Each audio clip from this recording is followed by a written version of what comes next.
지난주에 우리는 로마서 6장 1절부터 11절까지 공부를 했습니다. 그 내용은 우리는 죄에 대해서 죽었고 예수 그리스도와 연합하여 세례를 받았다. 세례는 우리가 죄에 대하여 죽었다고 하는 사실을 분명히 보여주는 실제인 동시에 예수 그리스도와 함께 살아난 사실에 대한 영적인 증거다 하는 것을 살폈습니다. 내 죄를 대신 지고 예수께서 죽으셨고 또 나에게 새로운 생명을 주시기 위해서 그분께서 부활한 것이라면 그분이 죽었을 때 나도 죽은 것이고 그분이 부활할 때 나도 부활한 사람이 되었다. 이것은 죄에 대하여서 나는 철저히 죽었고 장사된 사람이다 하는 의미라고 하는 것을 말씀을 드렸습니다. 그러므로 우리가 지난주에 보았던 11절 말씀, 6장 11절 말씀을 한 번 더 보게 되면 이와 같이 너희도 너희 자신을 죄에 대하여는 죽은 자요 그리스도 예수 안에서 하나님께 대하여는 살아있는 자로 여길지어다 해서 여기 여길지어다는 그렇게 간주하고 그렇게 알라고 하는 뜻으로 죄에 대해서는 죽은 자로 그리스도에 대해서는 산 자로 간주하라고 하는 선언이기 때문에 우리는 신앙생활을 하면서 내 존재를 계속 죄확인하는 작업이 필요하고 어떤 유혹이 있을 때 나는 그런 세계에 대해서 죽은 사람이다. 그러니 그렇게 여길지어다 라고 예수 그리스도의 이름으로 선포를 하면서 살아야 한다 하는 것을 말씀을 드렸습니다. 내가 나를 볼 때는 쓸모없는 죄인이지만 하나님께서 나를 보실 때는 하나님의 자녀이다.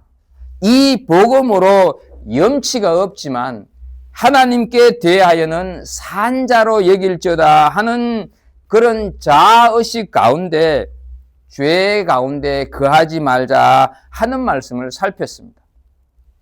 그리스도인의 정체성을 확립하고 그 정체성을 가지고 살아갈 것을 결단함으로 날마다 치열한 영적인 전쟁을 하면서 살자 하는 의미에서 깨달음이 결단으로 이어지지 않으면 그 깨달음은 내 안에서 관념으로 머물다가 사라지기 때문입니다. 어떤 순간에도 나는 그리스도인이다. 나는 죄에 대해 죽었고 하나님에 대해서 산 자다라고 고백하면서 살아야 한다 하는 것을 지난 시간에 우리는 배웠습니다.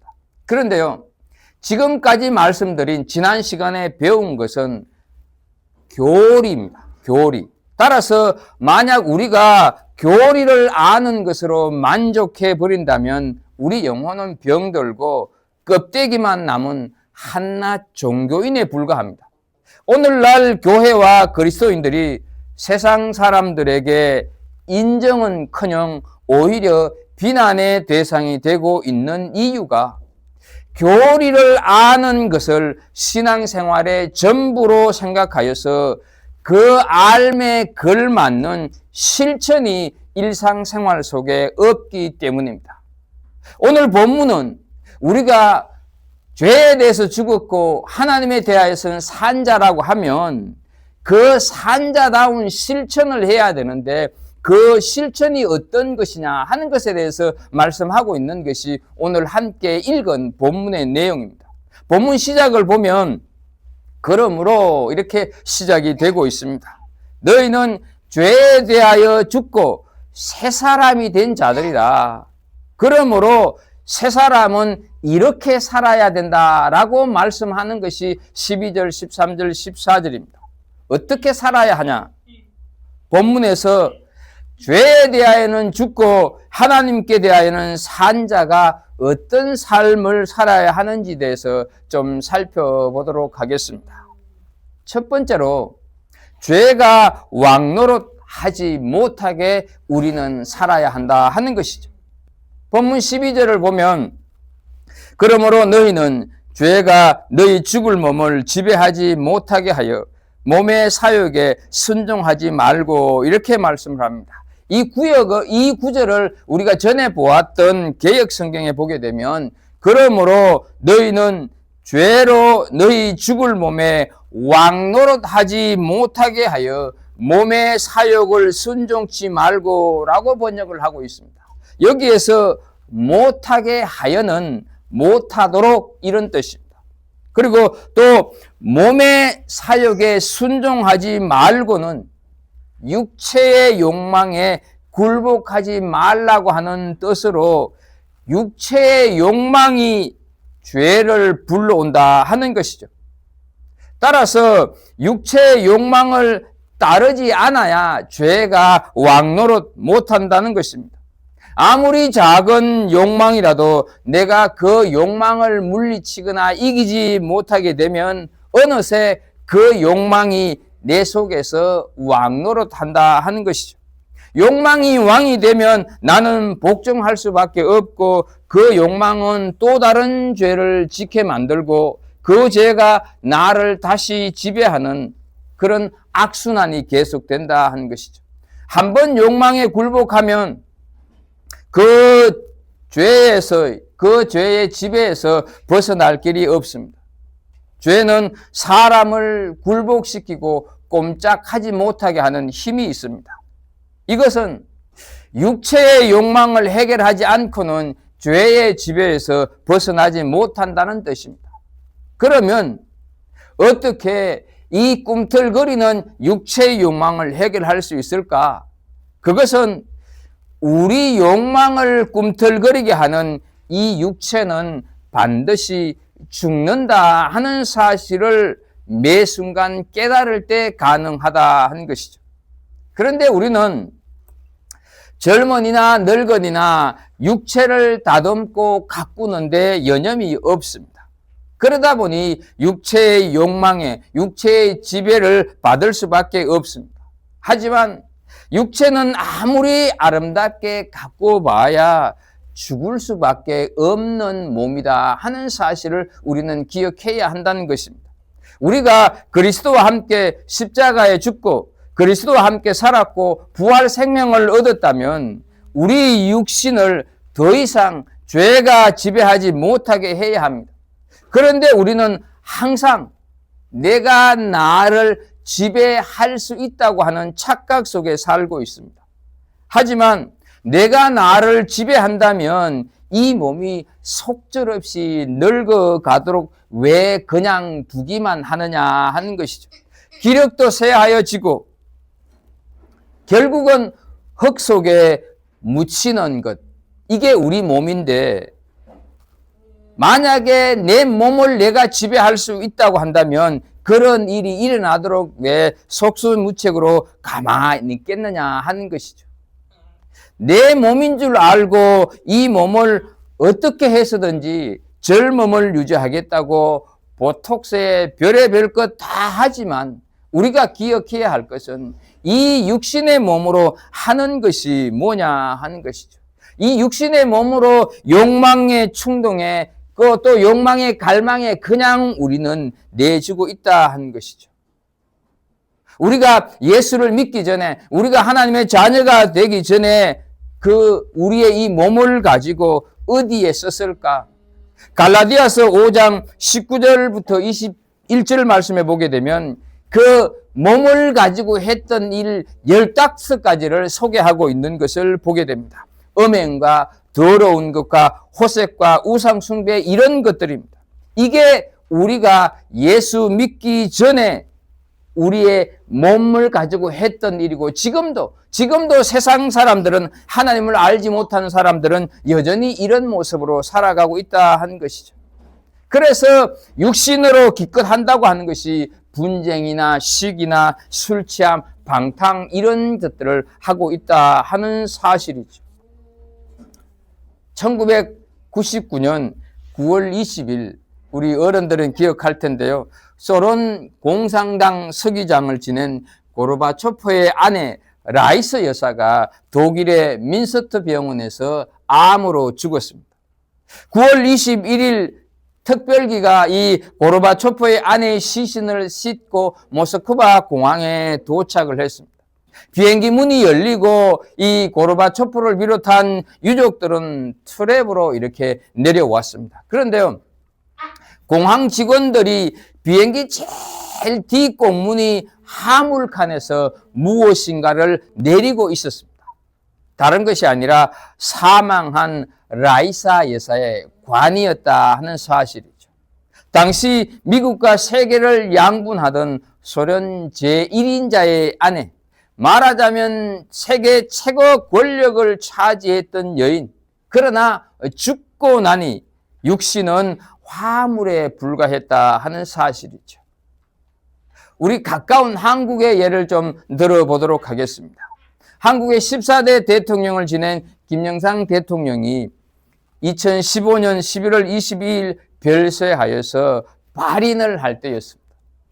가족들은 물론이거니와 많은 문상객들이 서울대 병원 앞에 쭉 서 있었습니다. 그런데 대통령의 육신을 담은 관은 병원 저 후미진 한 모퉁이에서 운구되어서 장의차에 실려서 그냥 국립현충원으로 향했다 하는 사실이죠. 억만장자든지 대통령이든지 권력자든지 사람은 누구나 다 죽을 몸이고, 죽고 나면 육신은 그저 한낱 짐짝에 지나지 않는다 하는 것이죠. 그러므로 내가 죽을 수밖에 없는 존재라는 사실을 인식하지 않으면 욕망의 노예로 전락하게 되고, 반대로 내가 죽을 수밖에 없는 존재라는 사실을 기억하면 죄가 결코 왕노릇하지 못하는 삶을 우리가 살아간다 하는 것이죠. 그런데 여기서 한 가지 의문이 생깁니다. 우리는 지난 시간에 6장 1절부터 11절 말씀을 통해서 이미 우리는 죄에 대해서 죽었고 새 사람이 되었다고 하는 사실을 배웠습니다. 그런데 어떻게 죄가 우리의 왕노릇을 할 수가 있느냐 하는 것입니다. 왜 그렇습니까? 먼저 죄는 여전히 살아있기 때문입니다. 우리가 죄에 대하여서 죽은 것이지 죄가 우리에 대하여서 죽은 것이 아니기 때문에 그렇다 하는 것이죠. 예수님께서 십자가에 죽으실 때 우리도 함께 죽었기 때문에 죄는 더 이상 우리를 지배하지 못합니다. 그렇다고 죄의 힘, 죄의 권세가 사라졌다거나 죄의 행동 계시가 멈춘 것은 결코 아니다 하는 것이죠. 죄는 아직도 활동하고 있고 그 힘은 막강하여서 이 세상을 끔찍한 악의 소굴로 여전히 만들고 있습니다. 죄가 죽지 않았기 때문에 세상은 살인이, 전쟁이니, 음란이니, 거짓이 계속되고 있다 하는 것이죠. 죄는 살아있어서 틈만 있으면 우리의 생각, 환경을 이용해서 죄의 보침을 풀어 헤치는 게 그 죄의 실체다 하는 것이죠. 또 하나, 죄가 아직 우리 몸에 자리 잡고 있다는 것입니다. 오늘 우리가 읽은 본문을 보게 되면 몸을 뜻하는 단어들이 많습니다. 12절에 너희 죽을 몸, 13절에 너희 지체와 또 너희 자신, 이 모두는 언젠가는 죽어서 흙으로 돌아갈 육체를 가리킵니다. 그러면 왜 자꾸 몸을 거론하느냐 하는 것이죠. 거듭나고 새 사람이 된 것은 우리 영혼이지 우리 몸이 아니기 때문입니다. 거듭난 내 속사람은 죄의 지배로부터 자유했지만 내 몸은 그렇지 못합니다. 우리 몸이 살아있는 한 죄가 몸 안에서 활동합니다. 우리는 이런 연약함을 가지고 있는 존재들입니다. 우리 몸은 죄의 영향에 쉽게 넘어갈 수 있는 그런 부패성이 자리하고 있습니다. 그래서 우리가 잘 알고 있는 대로 로마서 3장 23절과 또 25절에 보게 되면 이렇게 말씀을 합니다. 로마서 3장 23절과 25절에 기록된 바 의인은 없나니 하나도 없으며 다 치우쳐 함께 무익하게 되고 선을 행하는 자는 없나니 하나도 없다. 이렇게 말씀을 하는 것입니다. 우리 몸은 손이나 입이나 코나 눈 이런 여러 지체로 구성이 되어 있습니다. 우리가 종종 내 신앙에 대해서 절망하고 낙심하는 이유가 무엇입니까? 아직 우리가 구원받지 못해서일까? 내가 아직 새 사람이 되지 못해서일까? 그럴 수도 혹 있겠지만 우리 속 사람은 죄의 지배로부터 자유해서나 몸이 살아있기 때문입니다. 그래서 가서는 안 될 곳을 가고 해서는 안 될 말과 안 될 행동을 하고 먹어서는 안 될 것을 먹고 마시고 돌아서서는 내가 이 정도밖에 안 되는 그리스도인인가 하는 자책감과 자괴감에 시달리는 이유다 하는 것이죠. 이것을 오늘 본문 12절에서 몸의 사욕 이렇게 말씀을 하고 있는 것이죠. 그래서 죽을 하찮은 몸이긴 하지만 살아있는 동안 이 몸, 이 육신은 죄의 출발지, 죄의 소굴, 죄의 원산지다 하는 것이죠. 환영할 만한 내용은 아니지만 이것이 우리 인간의 실체이다 하는 것이죠. 우리는 심심찮게 성직자들이나 또 경건한 사람들의 타락을 보면서 놀랄 때가 많이 있습니다. 왜 그렇습니까?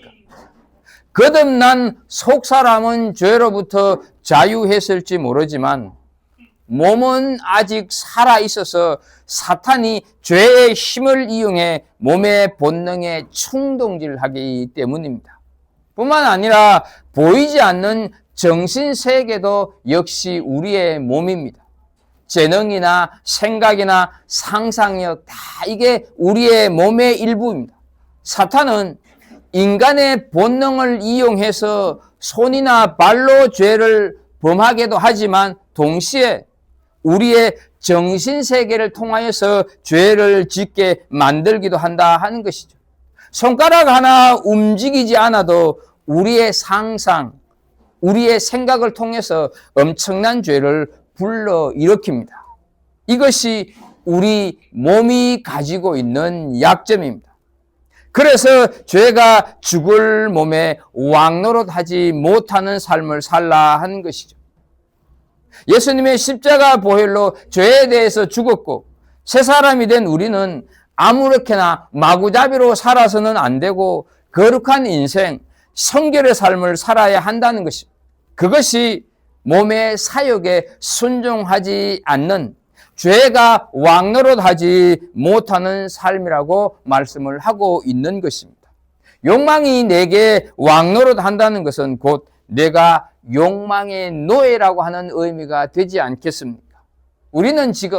나는 지금 이 시간 나를 지배하고 있는 왕이 누구고 무엇인가 하는 것을 한번 곰곰이 생각을 해볼 필요가 있습니다. 물질인지 이성인지 비즈니스인지 곰곰이 나를 지배하고 있는 것이 무언가를 생각할 필요가 있다 하는 것이죠. 혹시 여러분 주변에 몇십 년간 마신 술을 내가 끊어버리게 되면 심심해서 어떻게 무슨 낙으로 살지 하면서 여전히 사탄의 유혹에 끌려서 그 술을 끊지 못하고 있는 사람들 아마 주변에 있을 것입니다. 이미 우리 왕은 예수 그리스도인데 술을 왕으로 여전히 두 주인으로 섬기는 사람들이 많이 있다 하는 것이죠. 어디 술뿐이겠습니까? 도박도 물질도 음란도 이런 욕망의 문제가 해결되지 않고는 거룩의 삶을 산다는 것은 불가능합니다. 그러면 어떻게 욕망의 문제를 해결할 수 있을까? 우리는 이미 지금까지 말씀을 들어서 알고 있습니다. 그것은 12절 말씀대로 우리는 반드시 죽는다고 하는 사실을 매 순간 확인하면서 사는 것입니다. 따라서 육신은 죽는다는 인식을 하지 않으면 욕망의 노예, 다시 말해서 죄의 지배에서 살게 되고 반대로 육은 죽을 수밖에 없는 존재라고 하는 사실을 인식하면 죄가 왕노릇하지 못하는 삶을 살아가게 된다 하는 것이죠. 우리가 아침에 일어났을 때 혹은 밤에 잠자기 전에 성경을 읽거나 기도를 왜 하느냐 하는 것이죠. 우리의 욕망을 채워줄 말씀을 찾기 위해서 성경을 읽고 내 욕망을 성취해달라는 기도를 하기 위해서 아침 저녁으로 기도하고 말씀을 보느냐 하는 것이죠. 결코 아니라는 것입니다. 하나님의 말씀이 없이는 기도하지 않고는 육신의 욕망에 흔들릴 수밖에 없는 존재임을 인정하기 때문 아니냐 하는 것이죠. 죄에 대하여서 죽었고 새 사람이 된 우리는 이 사실을 기억하면서 죄가 왕노릇하지 못하도록 늘 하나님의 인도하심을 구하는 그런 은혜가 우리 더체험교회 식구들 모두에게 있기를 주의 이름으로 축복합니다. 두 번째, 죄에 대하여 죽고 하나님께 대하여 산 자는 우리 몸을 의의 무기로 하나님께 드리는 삶을 살아야 한다 하는 것이죠. 13절 말씀을 보면 또한 너희 지체를 불의의 무기로 죄에 내주지 말고 오직 너희 자신을 죽은 자 가운데서 다시 살아난 자 같이 하나님께 드리며 너희 지체를 의의 무기로 하나님께 드리라 말씀을 합니다.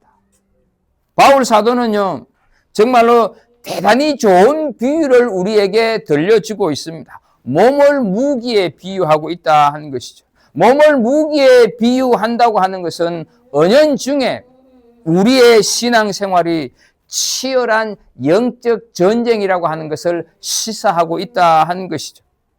우리 몸이 치열한 영적 전쟁의 무기로 사용된다 하는 것이죠. 따라서 어느 편의 무기로 사용되느냐 하는 것은 대단히 중요합니다. 결국 우리 인생은 어디에 속하느냐의 문제다 하는 것이죠. 혹 나는 어느 편에도 속하지 않습니다. 이런 말, 이런 생각을 한다면 절대로 그럴 수는 없습니다. 영적인 중간지대는 없습니다. 흰색이냐 검은색이냐 일 뿐이지 흰색이 아니면 다 검은색 범주에 들어가는 것입니다. 회색은 없습니다. 좀 덜 검은색인가 아니면 완전히 검은색인가 이 차이밖에 없다 하는 것이죠. 그런데 사탄은 자꾸 회색 지대를 만들어 놓고 그 안으로 우리 보고 들어오라고 유혹을 한다는 것입니다.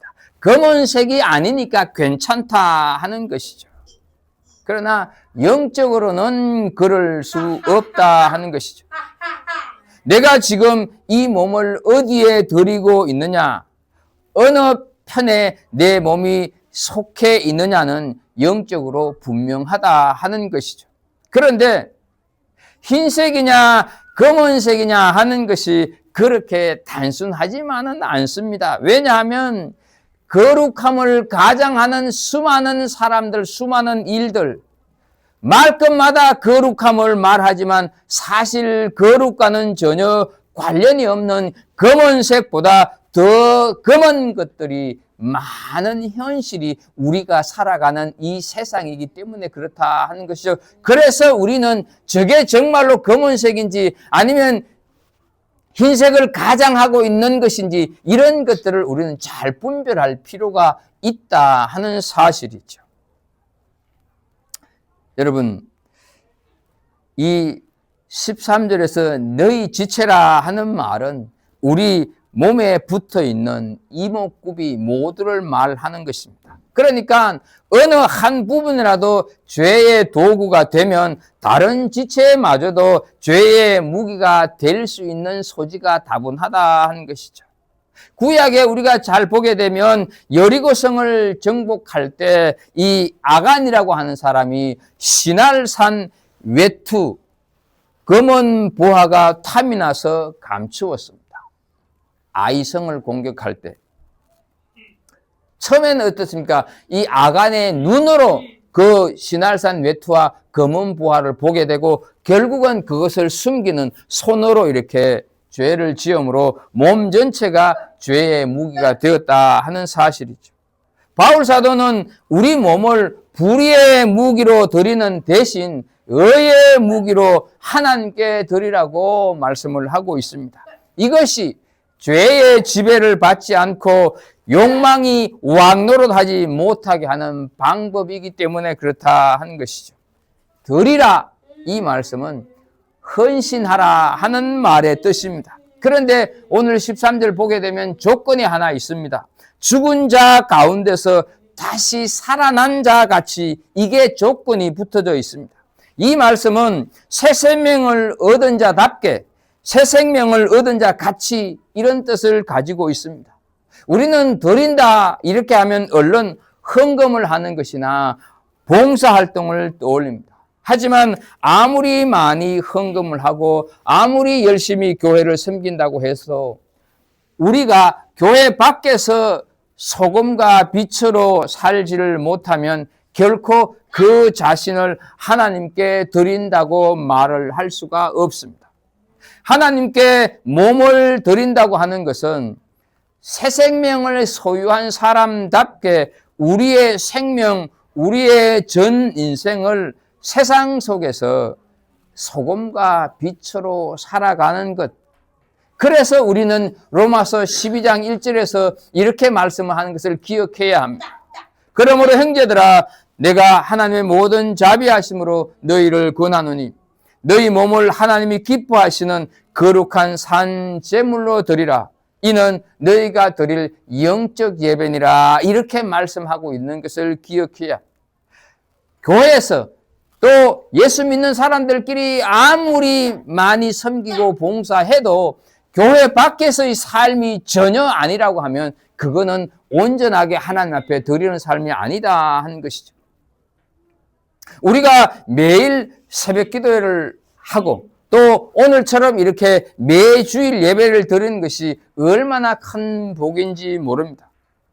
새벽 기도를 한다고 하는 것은 오늘 하루 하나님께 드립니다. 또 이렇게 매주일 예배를 드리는 이것은 한 주간을 돌아보면서 또 한 주간을 주님께 드리기 위한 힘을 공급받는 시간이기 때문에 그렇습니다. 지금 이 시간에도 운동을 하는 사람, 이런저런 일을 하는 사람, 지금도 보게 되면 밖에서 온갖 사람들이 있는 것을 보게 됩니다. 물론 아직까지 잠자리에 들어있는 사람, 별 사람 다 있지만 한 주를 시작하는 이 첫날에 이 첫날을 하나님께 드리겠다 하는 것은 오늘 하루를, 이번 한 주간을 의의 무기로 살겠다고 하는 그런 결정이 아니냐 하는 것이죠. 이것을 세상 사람들은 모른다 하는 것이죠. 우리가 정결하게 이 예배의 자리에서 한 주를 시작하는 것은 나를 하나님께 거룩한 산 제물로 드려서 죄의 무기가 아니라 의의 무기, 의의 도구로 기꺼이 쓰임 받겠습니다 라고 하는 고백이다 하는 것이죠. 같은 칼이라 할지라도 어머니가 가진 칼은 맛있는 음식을 만들어내지만 2살 아이가 가지면 위험한 도구가 되는 것입니다. 새벽 이슬도 뱀이 먹으면 독이 되지만 소가 먹으면 우유가 되는 것입니다. 도구는 누가 가지느냐에 따라서 사람을 살리기도 하고 죽이기도 하는 것입니다. 마찬가지입니다. 누가 우리 인생의 주인이 되느냐에 따라서 그 방향과 결과와 의미가 전혀 달라진다 하는 사실이죠. 말씀을 정리하면서 그러면 죄가 우리의 왕노릇을 하지 못하게 하고 우리 몸이 의의 도구로 하나님께 드려질 수 있는 근거가 무엇이냐 하는 것이죠. 그 근거가 바로 우리는 하나님의 은혜 아래 있는 사람들이기 때문에 그렇다 하는 것이죠. 오늘 14절을 보게 되면 죄가 너희를 주장하지 못하리니 이는 너희가 법 아래 있지 아니하고 은혜 아래 있음이라 말씀을 하고 있습니다. 여기 은혜 아래를 이 개신교와 카톨릭에서 공동으로 번역했다고 해서 이런 붙여진 것이 공동성경인데 그 공동성경을 보게 되면 은혜 아래를 은총의 지배 이렇게 번역을 하고 있습니다. 우리는 은혜라고 하는 말을 절개하고 좋아합니다. 이래도 은혜 저래도 은혜.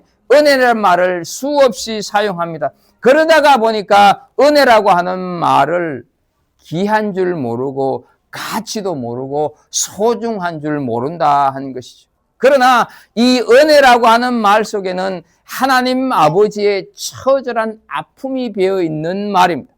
하나님 아버지의 깊은 고통이 담겨져 있는 단어입니다. 그 아픔, 그 고통 속에 우리에게 주신 것이 은혜다 하는 것이죠. 하나님께서 독생자 예수 그리스도로 하여금 십자가에 달려 찢기고 보혈을 흘리게 하심으로 우리를 향한 구원을 이루어 주셨습니다. 우리의 모든 죄를 사해 주시고 하나님 당신의 자녀로 삼아 주신 사랑, 이것이 다른 것이 아니라 복음이다 하는 것이죠. 그런데 어때요? 이 복음이 은혜가 아니냐 하는 것입니다. 만약 하나님께서 율법을 통해서 구원의 길을 허락하셨다면 구원 얻을 사람은 단 한 사람도 없을 것입니다.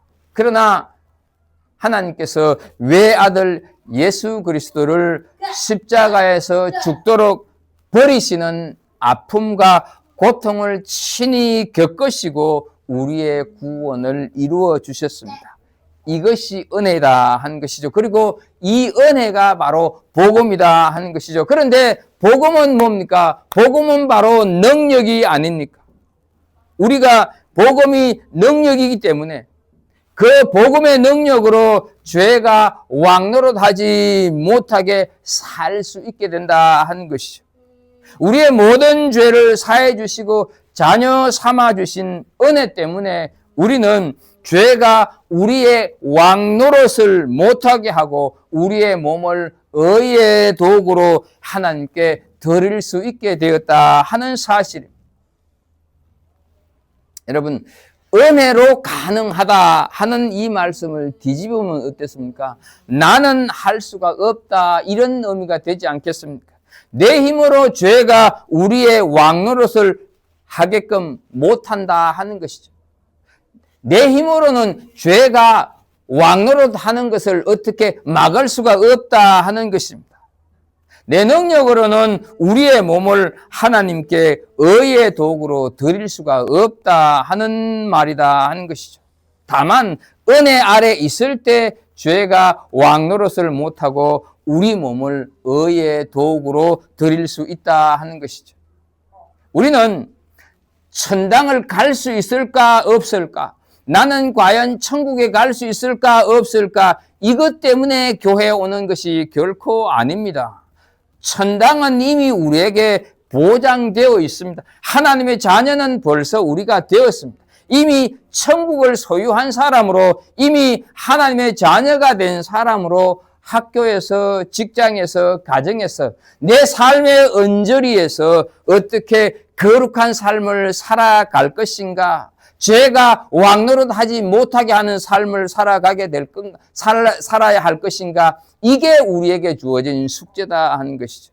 우리는 죄를 지으면 구원받지 못하고 죄를 짓지 않으면 구원받는 그런 사람들이 아닙니다. 이미 우리는 구원을 받았습니다. 구원받은 사람으로 어떻게 내 삶의 현장에서 죄가 왕노릇하지 못하게 하고 내 몸을, 우리 몸을 하나님께 드릴 것인가, 이것을 고민하면서 이것을 내 삶 속에 적용하면서 살아가는 사람들이 우리들이다 하는 것이죠. 그리고 내 힘이 아닌 내 능력, 내 학벌, 내가 가진 그 무엇으로 되는 것이 아닌 은혜 아래 있기 때문에 그렇게 살 수 있다 하는 사실이죠. 로마서 8장 1절, 2절 말씀을 보게 되면 그러므로 이제 그리스도 예수 안에 있는 자에게는 결코 정죄함이 없나니 이는 그리스도 예수 안에 있는 생명의 성령의 법이 죄와 사망의 법에서 너를 해방하였음이라 말씀을 하고 있습니다. 우리는 이렇게 예수 그리스도 안에서 정죄함이 없는 죄와 사망의 법에서 해방된 우리들이기 때문에, 그런 은혜 아래 있는 우리들이기 때문에 우리가 이 세상을 살아가면서 죄가 우리를 다스리고 죄가 나를 지배하고 죄가 우리의 왕노릇을 하지 못하는 삶을 우리가 살아갈 수가 있다 하는 사실입니다. 예수 안에 있는 우리는 벌써 구원받았고 천국을 허락받은 미래를 살아가는 사람들입니다. 주님께서 십자가에서 죄를 벌써 이기셨습니다. 그래서 우리는 은혜 아래 은혜의 지배를 받는 사람들입니다. 그러므로 죄가 우리의 왕 노릇을 할 수 없다 하는 사실이죠. 나아가서 우리 몸이 의의 도구로 하나님께 드려질 수 있는 사람들입니다. 이처럼 우리가 이런 은혜 아래에 있는 그런 사람이라고 하는 확정을 가지고 내일부터 또 시작되고 오늘부터 시작되는 또 한 주간의 삶을 승리의 삶으로 살아가는 우리 더 체험교회 식구들이 다 되기를 예수 그리스도 이름으로 축복합니다.